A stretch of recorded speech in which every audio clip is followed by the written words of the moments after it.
Let's go, baby. That's win number 9. And what that guarantees is 3 winning seasons in a row. That has not happened in my whole entire lifetime of being a Detroit Lions fan. And I'm not real sure if this happened in the 90s, in the 60s, in the 50s, or in the 30s. So if you're old enough to remember any of those or this Detroit Lions franchise history of them having 3 consecutive winning seasons in a row, please refresh my memory in the comment section down below because I am pumped about this, that we've had consistency for the last 3 years. Because growing up, my whole life, of being a Detroit Lions fan since like 2009.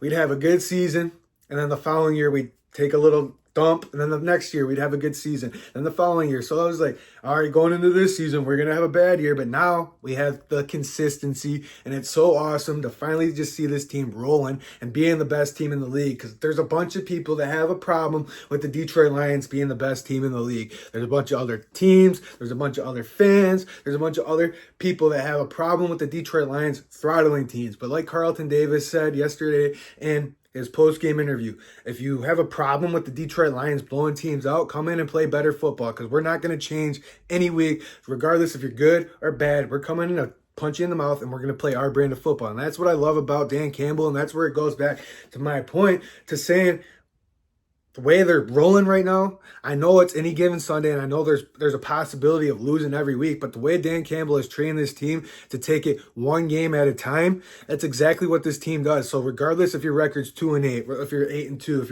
we're playing the Kansas City Chiefs, we're gonna respect you, and we're gonna bring our brand of football. And if you can't keep up with that brand of football, that sucks for you, because that's how this Detroit Lions team is ran, and it's so awesome to watch. And just throttling teams is awesome, because for the longest of times, man, people would just take it out on us. And oh, you're just the Detroit Lions, who cares? But now we're the Detroit Lions, and we're here to mess stuff up. Jared Goff yesterday, I think he worked his way back into the MVP conversation. 400 something yards, 4 touchdown passes, a perfect passer rating. Last week was, what do you call it, an anomaly?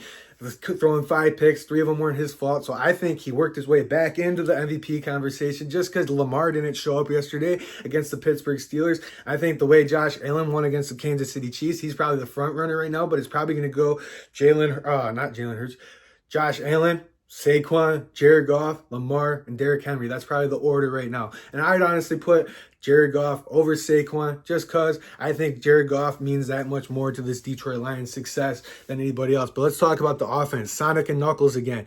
I put a parlay down I smashed the over every week on Montgomery and Gibbs, because there's no reason those two shouldn't be over on their rushing yards. But it was over 69.5 on Jahmyr Gibbs. And guess what? He hit 69 exactly, and we don't hand the ball off to him again, and we throw a touchdown pass to Amon-Ra St. Brown to finish the starters being in the game. That's what really wrecked me. But other than that, Sonic and Knuckles balled out. That 70-yard or 54-yard pass where Jahmyr Gibbs were just running up the sideline, he looked exactly like Sonic right there when he was cutting it back across the field. I thought it was awesome, and it's just good for the offense, because leading up to this game, they were like, we haven't been playing that solid. And I'm like, what are you guys talking about? You guys been scoring when you need to score. You guys are doing what you need to do to win these football games. But they said we're not playing good. The special teams have had a really good games. Defense has had really good games. It's time for the offense to step up, and that's exactly what they did yesterday. For the first 7 possessions, they scored 7 touchdowns. That's almost unheard of.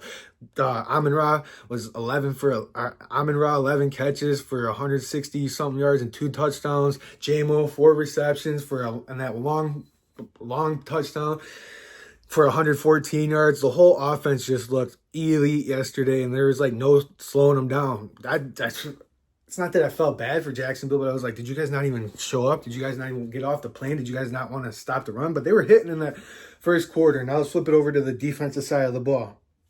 Defensively, that's going to be a huge blow, losing Alex Anzalone. But I think this whole defense, just throughout the season, we were already down 8 significant starters on defense. Now we're down 9 significant starters, and we really haven't missed a beat.